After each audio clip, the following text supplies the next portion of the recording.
Welcome to the Landy Peak podcast. I'm your host and friend, Landy Peak, and I am thrilled to have you join me. In each episode, we will explore what makes life truly fulfilling: happiness, deep connections, and self-discovery. Together, we'll uncover that happiness is not a destination, but a way of living. Now, let's dive into today's episode.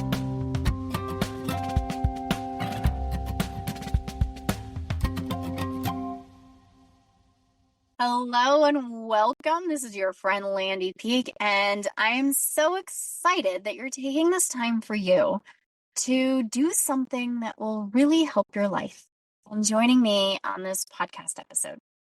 Now, this is piggybacking our last episode where I touched upon our assumptions and how sometimes we assume that certain things are going to happen, that certain people are going to have certain beliefs similar to ours, and that's not always the case. And I shared in the last episode around how I was taking things personally and also inserting my assumptions. But today we're really going to focus on those assumptions. We do this in our own lives so many times and into other people's lives, where we take our filter, our experience in life, and put it on someone else. Like I did with my daughter's teacher, thinking that she's going to see that I'm a bad parent because my daughter didn't turn in her homework. Where I don't even know if those are her beliefs, or if she can see, wow, this is a really good parent, but I also understand kids. And a lot of times, good parents have kids that just don't turn in homework. And it has nothing to do with the parents. It's totally executive functioning with the kids. So then we work with the executive functioning of the kids. I was assuming and putting in my own stories that really weren't true. And we do this so often. We put ourselves as humans into an equation where we really have no business being. Each one of us goes through life and we have our own filter. It's like rose-colored glasses, but it's whatever color you want.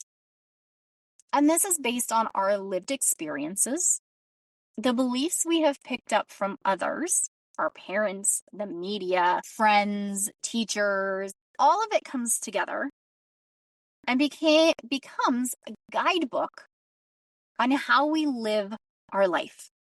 And it creates the experiences that we have in life. So with each of us going through life with our own filters, our own lived experiences overlaid onto what actually is happening, that's why we can go through the same set of circumstances and come out with different stories. Have you ever noticed that people go through something together and they have completely different stories? So this happened to me over the summer. It's happened to me a lot, but one instance comes over the summer. We went to Frozen the musical. My dad took us as a family to Frozen the musical, which was awesome. And there were sign language interpreters, and they had a female one for the first act and a male one for the second act. And we get back and we're talking about it, and my dad said it was really cool that they had the female sign language interpreter interpreting the female voices and the male sign language interpreter interpreting the male voices. And I'm like, hold on, what?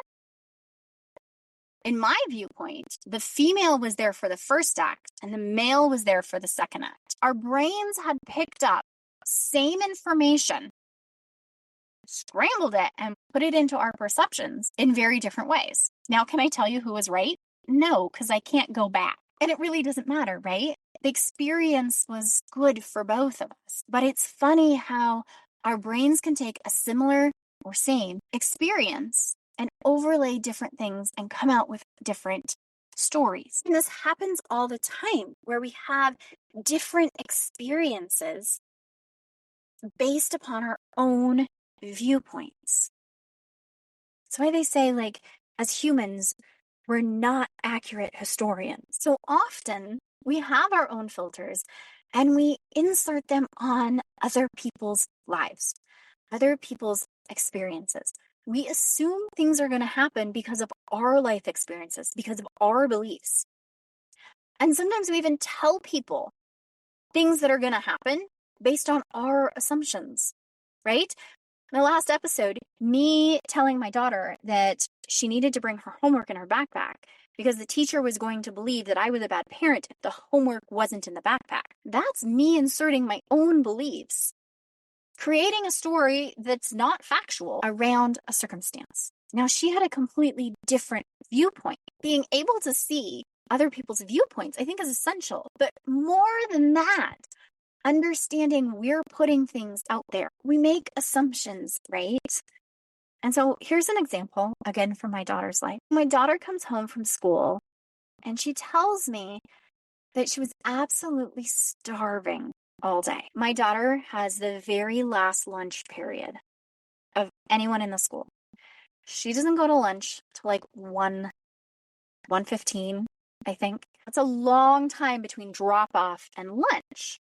And her teacher's incredible. Her teacher has a snack time while they do read aloud. I had been sticking her snack and I purposely had an extra snack. Teacher said, send an extra snack, but I put it in her lunchbox.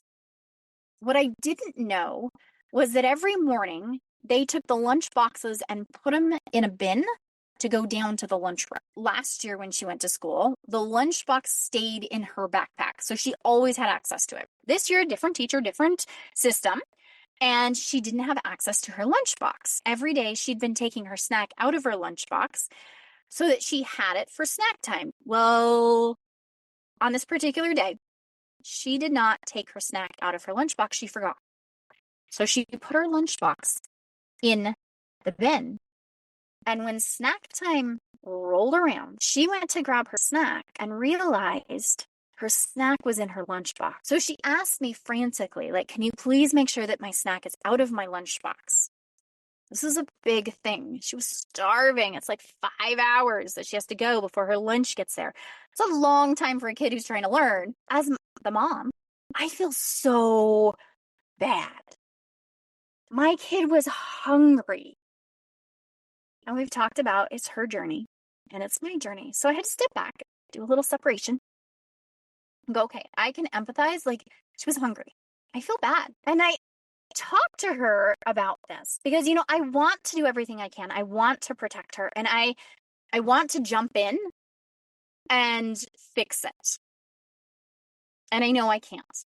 So I can make sure she has a snack separate. So we put an extra snack in her backpack that just will live there in a granola bar. And then I will send her snacks so that she can eat at her snack time and then she'll have her lunch. I get she was hungry, but it's not end of the world hunger. So there's a lot of mom energy that goes in there that's all wrapped up like, oh my gosh. And I have to step back and say, you know what? This is a learning experience for her. And that's okay. I made my own assumptions and then was upset for myself in that she was going to have access to her lunch. So I never had thought to ask, like, should I separate it out? I made my own assumptions. She also made her own assumptions.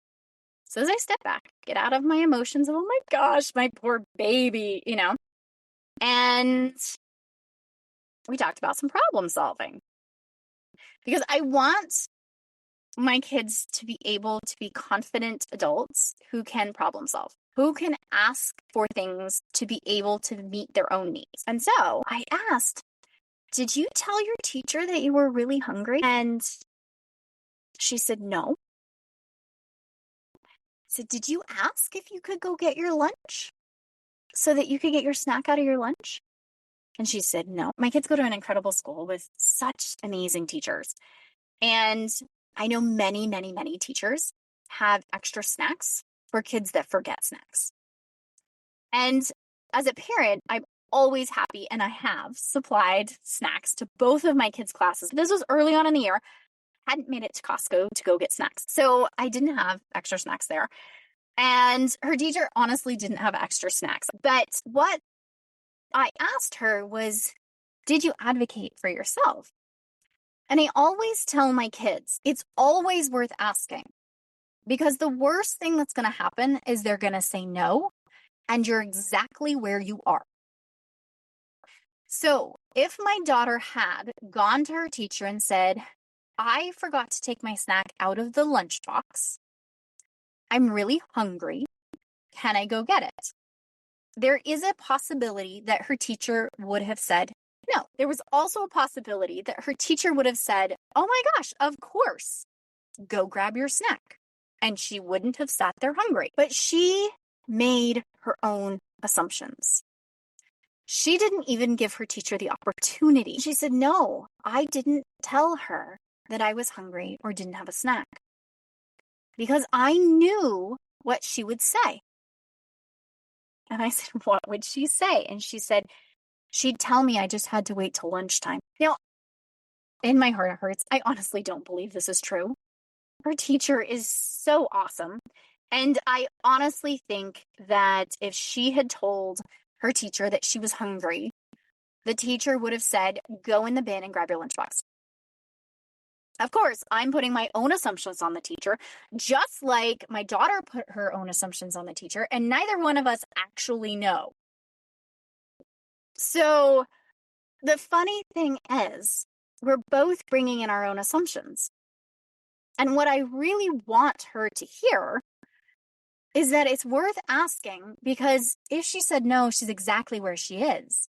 But if the teacher said yes, then she didn't go hungry. And the teacher is happy to supply these kids with snacks. Parents bring in snacks. She makes sure parents know and kids know that if you forget, you have snacks. It was the beginning of the year. She did not have extra snacks, but she does now, a lot. Because I wasn't the only parent that brought in snacks. I'm sure I'm not the only parent that had child come home saying I was hungry. She had such strong assumptions. She'd put her own filters, own beliefs on what this teacher was going to say that she didn't even try. So she sat there hungry. She told me she was eating teeny tiny bits of gum because the flavor was helping instead of asking. Now, we know that there's so much more that goes into asking. There's the social perception of what are my peers going to think? What's the teacher going to think of me? Am I going to get in trouble? Do I just buy into believing authority and never challenge authority? And a teacher's an authority person. There's a lot that goes into this. I'm oversimplifying, just using the example of assumptions. What I want you to hear, because I think sometimes we don't say things, we don't advocate for ourselves because we don't have the language to do it. We don't have the example. And I know a lot of times people get stuck in the language. We don't know what to say or how to say it, so we don't say anything at all. Instead of bumbling through, because we don't want to look bad in front of other people, we just sit there. So I always, in situations like this, love to talk through how to communicate with my kids. That role playing. We all want to be good self-advocates and then to be advocates for other people. We are not born being self-advocates. We are not born being advocates. It is a learned skill. It is a skill that we have seen modeled, that we have taken language examples from. And so in any situation, I'm always coming back with my kids to how could we have role played this so that they do have those language examples, so they have at least some jumping off point to talk through some of those trickier situations. I do this with adults as well. It's not just my kids. I do this with myself. And if I have some big conversation that's coming up, then I will rehearse it and talk through it. I'll talk to other people about it. I do this with my husband, with friends, right? This is a human social thing, is that social learning. It gives us different options. And this is the coolest thing. So our brains will only give us the options from our past experiences and beliefs. The funny thing is, and I'll share an experience that I had personally in how our brains work, is I was at a playground and there is a squished cupcake at the top of the slide. My son yells down to me and he's like, Mom, there's a squished cupcake. My brain. Don't eat it, don't lick it, don't touch it, don't sit in it, don't stand in it, don't throw it. My personal experiences with my son. He's going to lick it, he's going to touch it, he's going to throw it at somebody, he's going to play in it, he's going to, right? Don't do this. So this is what I tell my kids. From my experiences, don't get in it. Ugh, gross. Please don't get in it. Especially please don't eat it. There was another mom there. She had grabbed some paper towels, climbs up the structure, cleans up the cupcake. My brain never gave me the option to clean up the cupcake. It was just, don't touch it. Stay away from it.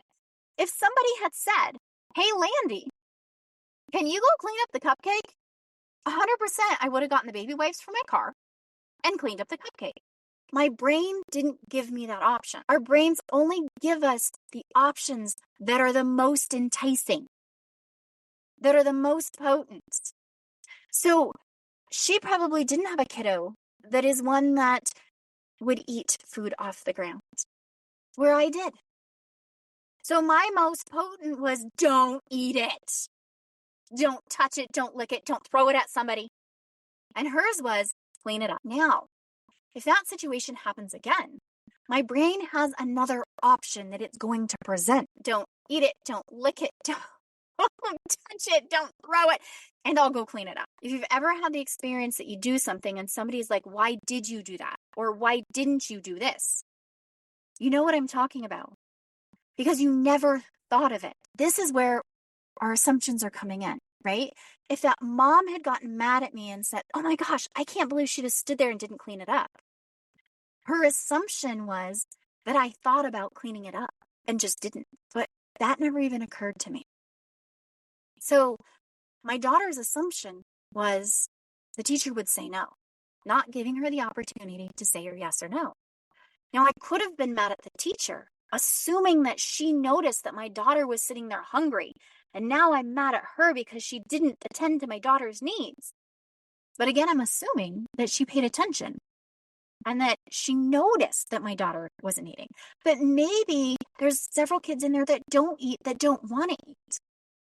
Right? So then I'm assuming that she knows that my daughter's hungry. I'm assuming that she's reading my daughter's mind, knowing that she's hungry.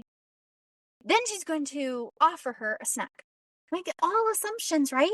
She's busy. She's got 20-some kids in the class. She's also reading while they're eating.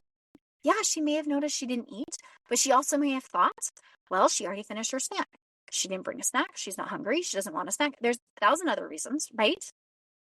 Again, we're all making assumptions. Sometimes we assume that people will advocate for themselves, and maybe they don't have the language.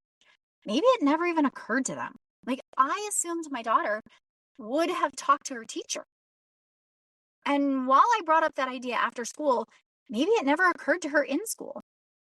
I don't know.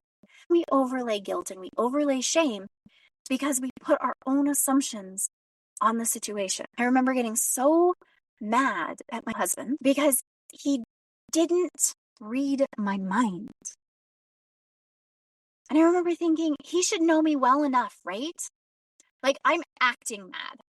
He should know I'm upset, and he should ask me about it.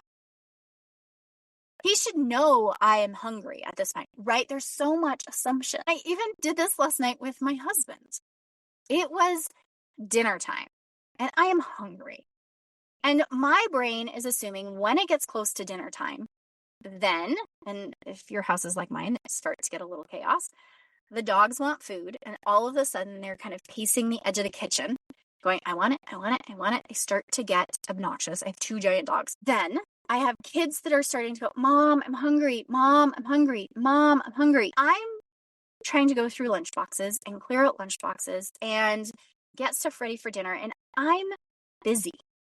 So I'm in the kitchen, into the picture. I'm in the kitchen. The kids are in there with me. We're trying to get lunches packed because I love getting home, clearing out the lunches, having the kids pack their lunches. So it's just done. And I don't have to think about it after dinner. Then I can kind of transition. So we're getting all of that done. I'm trying to help them. I'm trying to get dinner. I don't know what I want to cook. So I'm starting to look through. It's end of the week. If you're like me, I hate figuring out what's for dinner. And sometimes I'm really good in plan. But end of the week tends to be like, what's left? And my husband is sitting there at the dining room table. And I keep glaring at him. It's chaos in the kitchen. I keep looking in the fridge. I keep saying, does anybody have any ideas for dinner? My husband sits there on the computer. I'm getting more and more frustrated. So then I have that little snappy, what are you doing? He's like, I'm doing registration for the cars. He was renewing the registration on my car. He was renewing the dog licenses. It was good, valuable stuff that he was doing. And I'm like, at dinner time? And then there's that little bit of snippy of I'm mad because I'm assuming that he's noticing that there's all this going on, and really dinner time is not the time to sit on your computer and do all the paperwork. There's other times to do that. He is seeing he has a free moment. I, in his assumption, am handling this. We talked about this afterwards. I'm handling dinner. I've got that under control. So he has a free moment so he can get this other stuff done. Now, a little snippy comes out, and I'm mad at him for not noticing, because I'm assuming he's in my brain and seeing things the exact way that I'm seeing it, not noticing me struggling. And he's upset because he's trying to do good things for me by re-registering my car. And he's upset because he's trying to help me. In his viewpoint, he's helping by getting the renewal of the dog licenses, by getting the renewal of the car registration. And here I am snapping at him, and he's trying to help. And we both have the assumptions that the other one is going to see our viewpoint. So in his brain, we're dividing and conquering and getting stuff done. In my brain, because my husband travels for work, so when he's home, in my brain, he should help. I do this all the time by myself. I get really frustrated when he's sitting there and I don't want to cook dinner again. I'm in this chaos that is my life. And he's there sitting, not helping me. We both had the assumption of what was going to happen. And when it didn't happen, we both got frustrated. And the thing is, if I had asked nicely, hey, would you help me with dinner? 100%. He would have put down his stuff, said sure, and come over. If he had said, hey, I'm going to pay the bills, is now an okay time? I would have said no. I would have said thank you. I still would have said no. Like, help me. But I would have been more understanding. At the point when I was watching him on the computer, I didn't know what he was doing. So I was extra frustrated. But if both of us had communicated, if neither one of us had just assumed the other one knew what we were doing, we would have had an easier time in that moment. Now, we're both pretty good at catching that snippiness and not shifting into an argument. So we did. We caught it. We backpedaled and said, okay, this isn't working. What do you need and what do I need? But it was the assumptions that got us both tangled and upset. So there's a quote that I love, and I think it's from Tony Robbins, but I'm not entirely sure. And it's the quality of your life is dependent upon the quality of your questions, or something like that. And that's so true. And it's so powerful. Because it's real. Like the quality of my life. If we had rewound and asked the questions before, can you help me with dinner? Is this an okay time? It would have gone smooth without anybody getting the grumpies. It comes down to being aware that when we're feeling that angst inside of us and having that question, am I assuming what somebody else is thinking, what somebody else will do, somebody else's response? We all make assumptions all of the time. And my biggest frustrations in life are when I assume something. When I assume how somebody's going to react, somebody's going to think, that somebody's reading my mind. I assume that when there's an empty milk in the fridge, it will get thrown out and not put back in the fridge. But sometimes those assumptions are not taking into account that somebody's brain didn't give them that option, that they're not living through my viewpoint, that they're not living through my lens. And one of the biggest ahas that I have figured out is that sometimes I'm assuming that people are going to live the quality of life that I expect for myself. So I have expectations for myself that I would do things, that I will throw away the milk carton. But that's assuming that they're thinking exactly like me. And so I'll pick on my poor husband again. He really is incredible. And I love him dearly. He does the dishes every night. Every night that he's home, the dishes are his duty. But if there's anything extra, like right now, there are 2 half-empty Gatorade bottles from my son and his friends when they were over the play date, sitting on the back of the sink.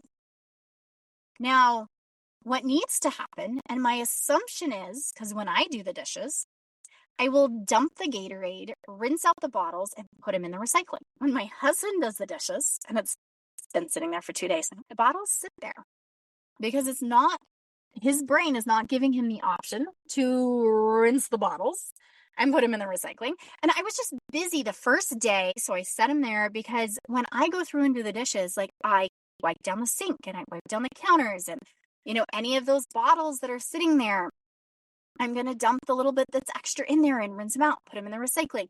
So my assumption was my husband would do exactly the same thing.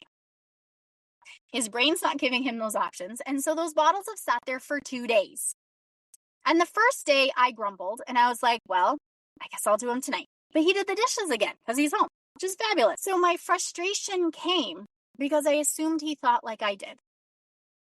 And if I snap at him, then his frustration is going to come because he didn't even think of that option. And there's so many of those little times throughout our day, throughout our lives, that we're putting in those assumptions that somebody's thinking exactly like us. And that's not true.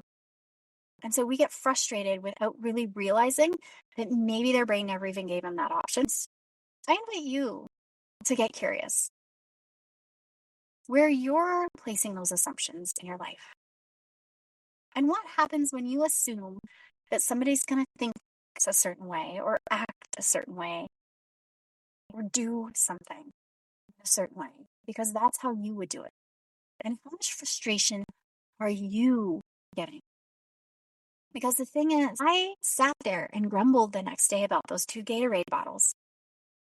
Did my husband worry about them that next day? No. Never even occurred to him. They were just sitting there. So I was bothered and he was not because my assumptions, and yes, I could have sat there and rinsed them out, put them in the recycling. And eventually I did. But it really comes down to it wasn't bothering him. It was bothering me. We can take this from these little things like Gatorade bottles, lunches.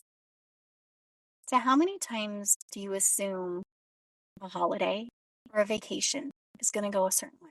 And then you're really disappointed. We put our expectations on our assumptions. And our expectations lead us to have a certain kind of quality. But when our expectations, our assumptions don't meet reality, we're really upset. So sometimes having an expectation is good. I expect that I will be treated a certain way. I don't assume it's going to happen. I have the expectations, and we'll use an example of travel. If we're going on a vacation, we have the expectations that we will catch a flight. The flight will take off on time. We will go to a hotel, and then we will do whatever we're going to do on our vacation. Say we're going to Disneyland. But I'm not going to assume that my flight is going to take off on time. So there's a difference between expectations and assumptions, right? My expectation is, yes, I want it to take off at a certain time, whatever time's on my ticket. But I'm not assuming that it's going to take off on time. Sometimes we assume it's going to be late. But there is a difference between that expectation and the assumption. There's a fine line. And there's a key to allowing yourself to really enjoy things. It's to still hold the expectation. I expect to go to Disneyland on my vacation. I booked the ticket. I booked the hotel. But not to put weight in the assumptions that we make. I don't assume the flight is going to be smooth. I don't assume the kids aren't going to be cranky. Right? If that makes sense, the difference between that expectation that we can hold, this is where I want to go, and the assumptions that we're going to overlay this. And it's those assumptions that we get tripped up in. If I'm making the assumption it's going to be a fabulous flight, the kids are going to be happy the whole time, I'm going to be really upset when they're cranky. I'm still going to get to Disneyland, but I'm going to have a miserable time. We're going to Disneyland, and if they happen to be cranky, they happen to be cranky. I can control, and I am responsible for me and my experience. I can understand they're having a hard time. It doesn't tank my energy in the same way. As you're going through and getting curious, really get curious about those assumptions, about how you can communicate in a different way so that we're not tied up in those assumptions. Because remember, the relationships are the key to our happiness. And so much of our frustration and stress comes from our relationships because we're taking it personally, because we're assuming things about other people, what they're going to think, how they're going to act. And then we get mad when they don't do it the way we think they should. So I'd invite you to really get curious in your own life and look at, where are you having your biggest frustrations? Where are you having those unhappy times? And then go back a little bit and get curious about why. What's behind that frustration? Is it an assumption that somebody is supposed to read your mind? That they didn't react or interact in the same way that you would? Are you taking it personally because somebody is upset? You know, if we're going to Disneyland, I've seen this so much, where parents, they take their kids to Disneyland on this big vacation. And then the kids are cranky and tired and hungry and they throw a fit. And the parents take that fit personally. I spent so much money and so much time and I did this amazing thing for you and you're throwing a fit. They took it personally. That fit is nothing to do with the parent and the vacation. The fit is everything to do with they're hungry and they're tired and they're overstimulated. The kids are probably so excited to be at Disneyland, but it's also a lot to be at Disneyland. And so it's stepping back and saying, am I taking this personally when it's not personally about me? Honestly, it has nothing to do with me. And am I making assumptions that are not clearly communicated? Sometimes our own beliefs and our own values are what are making us frustrated and upset, because we hold these and put these on someone else when they don't hold the same values, the same beliefs, and the same viewpoint on life. So put on your detective hat, take a step back, and really ask yourself in that next moment of frustration, what's this about? Did I assume something was going to happen? Did I put my own personal thing and personal beliefs on this situation? Because right in that moment, I think you're going to start to see how you can start deactivating those moments, because you're like, well, I couldn't read my brain. And that little bit of shift can make such an incredible difference in your life. I want to thank you for taking the time to do something good for yourself and listening to this podcast and getting curious about how it can change your life and your relationships to create more happiness for you. Because that contentment in our relationships and our happiness is what is going to give us the healthy mind and healthy brain for the long terms. I also want to say, because I think everyone should hear, you are so incredible. You're an incredible human being. You are smart. You are fun. You're kind. You're creative and talented. And I am so lucky to have you in my life. I love you and I like you. And I wish you all the happiness. We'll talk to you in the next episode. Hey, before you go, just a little bit of legal. This podcast is designed for educational purposes only. It is not to replace any expert advice from your doctors, therapists, coaches, or any other professional that you would work with. It's just a chat with a friend, me, where we get curious about ideas, thoughts, and things that are going on in our lives. And as we're talking about friends, if you know someone who would benefit from the conversation today, please share. Because I think the more that we open up these conversations, the more benefit we all get. So until next time, give yourself a big hug from me and stay curious, because that's the fun in this world.